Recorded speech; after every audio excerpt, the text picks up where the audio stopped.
भारत जोड़ो यात्रा के दौरान राहुल गांधी की सुरक्षा में हुई चूक, वीडियो हुआ वायरल। हाल ही में कांग्रेस के नेता राहुल गांधी की भारत जोड़ो यात्रा का एक वीडियो वायरल हुआ है, जिसमें राहुल गांधी की सुरक्षा में चूक का मामला सामने आया है। बता दें कि जब पंजाब के होशियारपुर में भारत जोड़ो यात्रा निकाली जा रही थी, तब उस दौरान एक शख्स आकर राहुल गांधी को गले लगा लेता है, जिसके बाद कांग्रेस के कार्यकर्ताओं ने राहुल गांधी की सुरक्षा को ध्यान में रखते हुए उस शख्स को पीछे की ओर खींच लिया और उसके बाद राहुल गांधी को चारों तरफ घेरा बनाकर रोक लिया। ऐसे में जब राहुल गांधी को गले लगाते हुए उस शख्स का वीडियो वायरल हुआ, तब लोगों ने इसे राहुल गांधी की सुरक्षा में भारी चूक बताया, जबकि राहुल गांधी ने इसे सामान्य तौर पर लेते हुए कहा कि यात्रा के दौरान ऐसा अक्सर हो जाता है, इसमें किसी भी तरह से मेरी सुरक्षा को कोई खतरा नहीं है। उस व्यक्ति ने मुझे सामान्य तौर पर केवल गले लगाया। आपको बता दें, जब से राहुल गांधी की भारत जोड़ो यात्रा शुरू हुई है, इससे पहले भी राहुल गांधी की सुरक्षा को लेकर सवाल उठ चुके हैं और अब जब वह राहुल गांधी को उस व्यक्ति ने यात्रा के दौरान गले लगाया, तब से राहुल गांधी का ये वीडियो काफ़ी तेज़ी से सोशल मीडिया पर वायरल हो रहा है, जिस पर लोग अलग अलग तरह की प्रतिक्रियाएं दे रहे हैं। कश्मीर के बड़गाम में भारतीय सेना के हाथ लगी बड़ी सफलता, आतंकियों को किया ढेर। जम्मू कश्मीर के बड़गाम में आतंकियों के छिपे होने की सूचना मिलने पर भारतीय सेना ने तुरंत कार्रवाई की। इस कार्रवाई में सैनिकों ने बड़गाम में छुपे 2 आतंकियों को मार गिराया।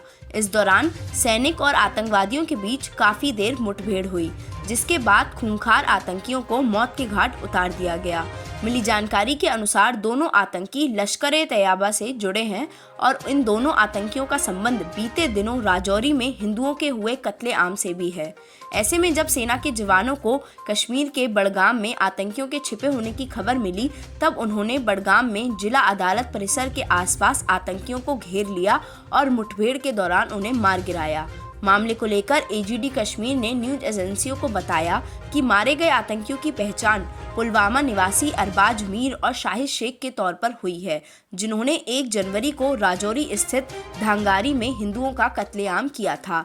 इस दौरान करीब 14 लोग घायल हो गए थे और करीब 7 लोगों ने तुरंत ही दम तोड़ दिया था। ऐसे में अब इन आतंकियों को मारकर पुलिस और भारतीय सेना ने मिलकर हिंदू परिवारों के सदस्यों की मौत का बदला ले लिया है। स्टार्टअप दिवस के अवसर पर आईनेस्ट उदयपुर ने दिया उद्यमिता बढ़ाने पर जोर। कल यानी 16 जनवरी को राष्ट्रीय स्टार्टअप दिवस के अवसर पर आईनेस्ट उदयपुर ने स्टार्टअप संबंधी कार्यक्रम आयोजित किया। बता दें कि आईनेस्ट सूचना प्रौद्योगिकी और संचार विभाग राजस्थान सरकार का एक प्रमुख कार्यक्रम है, जिसका उद्देश्य राज्य में नवाचार को बढ़ावा देने, रोजगार सृजित करने और निवेश की सुविधा प्रदान करना है। ऐसे में जिले की स्टार्टअप परियोजनाओं को मजबूती देने के लिए आईनेस्ट उदयपुर ने ऊष्मायान केंद्र में राष्ट्रीय स्टार्टअप दिवस के अवसर पर उद्यमिता को बढ़ावा देने के लिए एक कार्यक्रम आयोजित किया, जिसका उद्घाटन सुश्री शीतल अग्रवाल और श्री मनोज विश्नोई एसपी ने किया। इन्होंने युवाओं को आई स्टार्ट के जरिए अपने सपनों को साकार करने के लिए भी प्रेरित किया। इस दौरान उद्योग विशेषज्ञ श्री ब्रिजेश द्वारा बौद्धिक संपदा अधिकारों पर एक ज्ञानवर्धक सत्र भी आयोजित किया गया। कार्यक्रम के दौरान आईनेस्ट उदयपुर द्वारा आई स्टार्ट और राजस्थान स्टार्टअप पॉलिसी 2022 का भी संक्षिप्त परिचय दिया गया। कार्यक्रम में गीतांजलि संस्थानों और MLSU से 70 छात्रों ने भागीदारी की और इस दौरान उन सभी विद्यार्थियों को इनक्यूबेशन सेंटर का भ्रमण भी कराया गया। गांधी दर्शन प्रशिक्षण शिविर का हुआ शुभारंभ, पहले दिन निकाली अहिंसा रैली। जिले में महात्मा गांधी जीवन दर्शन समिति द्वारा सोमवार से गांधी दर्शन प्रशिक्षण शिविर का आयोजन किया गया। इस दौरान समिति के प्रदेश संयोजक और शांति एवं अहिंसा विभाग के निदेशक मनीष कुमार शर्मा के निर्देशन में कार्यक्रम आयोजित हुआ। इस दौरान शिविर के पहले दिन गांधी मैदान से लेकर शहीद स्मारक नगर निगम तक अहिंसा रैली निकाली गई, जिसे पूर्व सांसद और कांग्रेस संचालन समिति के सदस्य रघुवीर मीणा और SCO विनय पाठक ने हरी झंडी दिखाकर रवाना किया। उसके बाद सुखाड़िया रंगमंच नगर निगम में राष्ट्रपिता महात्मा गांधी की तस्वीर तस्वीर पर पुष्पांजलि और दीप प्रज्वलन के बाद कार्यक्रम की शुरुआत की गई। इस दौरान पूर्व केंद्रीय मंत्री डॉक्टर गिरिजा व्यास ने महात्मा गांधी की धर्मनिरपेक्षता एवं आजादी में उनके सहयोग पर प्रकाश डाला।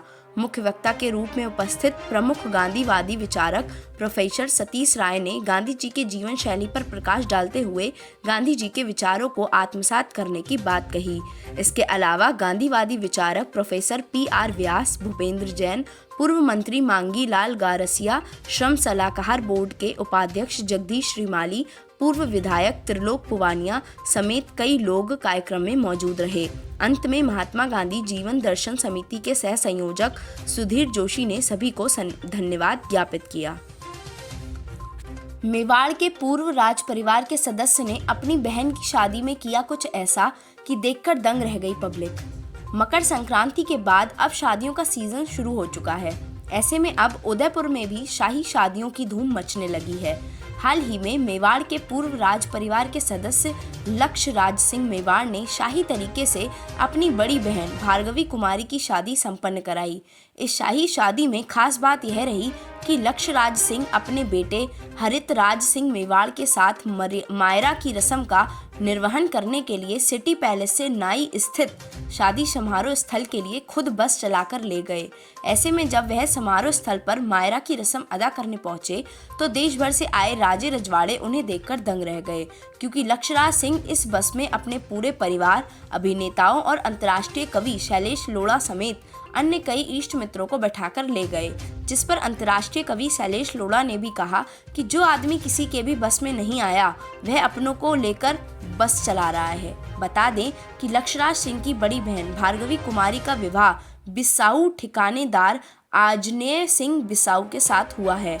इस शाही शादी समारोह में पूर्व राज परिवार बलांगीर के पूर्व महाराजा कनकवर्धन सिंह देव, जयपुर पूर्व राजघराने के सवई पद्मनाथ सिंह रावत, हिम्मत सिंह बेदला, कनकवर्धन सिंह देव बालांगीर, रोहिताश्व सिंह गोगुंदा।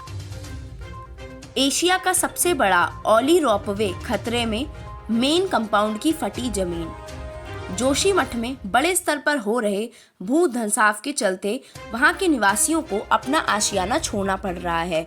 तो वहीं अब जोशीमठ के मुख्य आकर्षणों में से एक एशिया के सबसे बड़े ओली रोपवे पर भी खतरे के बादल मंडरा रहे हैं। ऐसे में ओली रोपवे के अस्तित्व को लेकर भी संकट खड़ा हो गया है, क्योंकि वहां स्टेशन के मेन कंपाउंड की दीवारें और जमीन में भी दरारें आ गई हैं। हालांकि खतरे को देखते हुए जोशीमठ के ओली रोपवे को काफी समय पहले ही बंद कर दिया गया था, लेकिन अब वहां की जमीन भी फट रही है।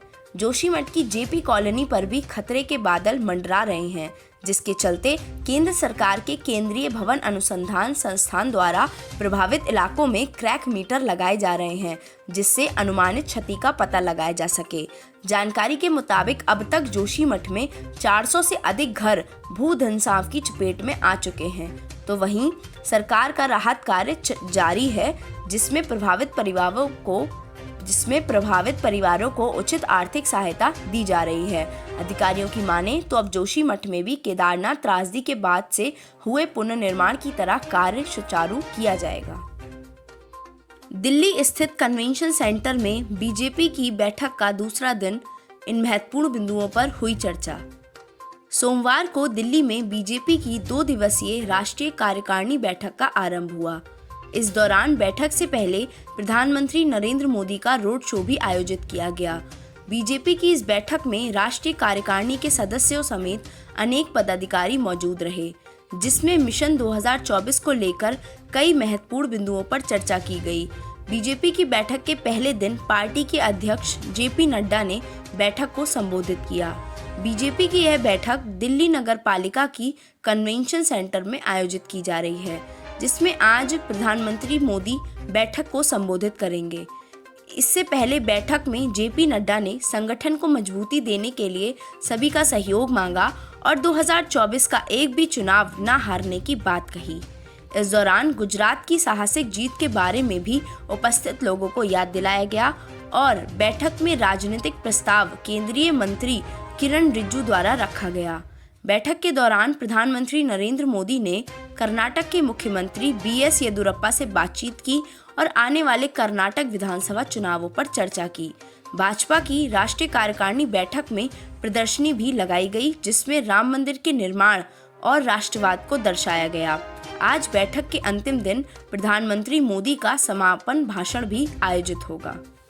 पहुंचा तब दिल्ली हाई कोर्ट ने इस फिल्म को लेकर गाइडलाइंस जारी की हैं, जो कि बेशक OTT प्लेटफॉर्म्स के लिए हैं।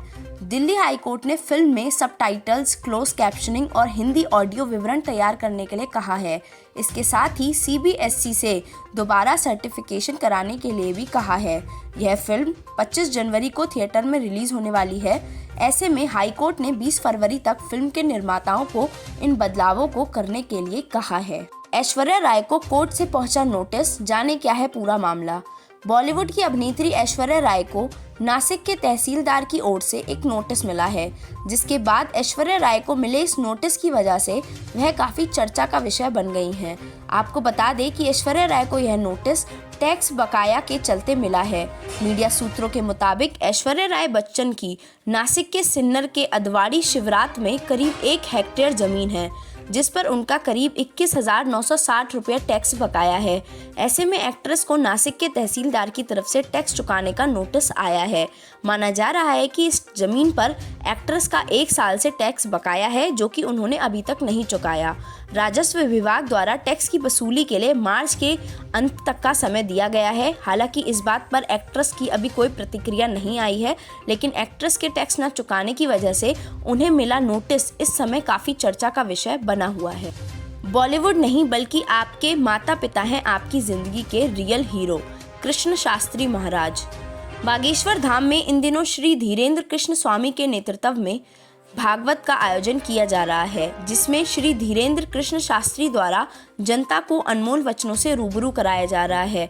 इस दौरान धीरेन्द्र कृष्ण शास्त्री जी ने प्रवचन के दौरान जनता को समझाने का प्रयास किया कि आपकी ज़िंदगी के असल हीरो हीरोइन बॉलीवुड नहीं बल्कि आपके माता पिता हैं। उन्होंने जनसभा को संबोधित करते हुए कहा कि टीवी में तो आप केवल फुहड़ता ही देख रहे हैं, जो कि आपके भीतर वासना को जागृत करती है। आज युवा पीढ़ी अपने माता पिता से पूर्णतया कट चुकी है। आपके माँ बाप धरती पर आपके रियल हीरो हैं। ऐसे में यदि आप पूजा पाठ नहीं करते और भागवत या कथा भी नहीं सुनते तो मत सुनिए, लेकिन अपने माँ बाप का आदर हमेशा कीजिए। ऐसे में श्री धीरेन्द्र कृष्ण शास्त्री के प्रवचन का यह वीडियो सोशल मीडिया पर काफ़ी तेज़ी से वायरल हो रहा है और हर कोई उनकी तारीफ कर रहा है।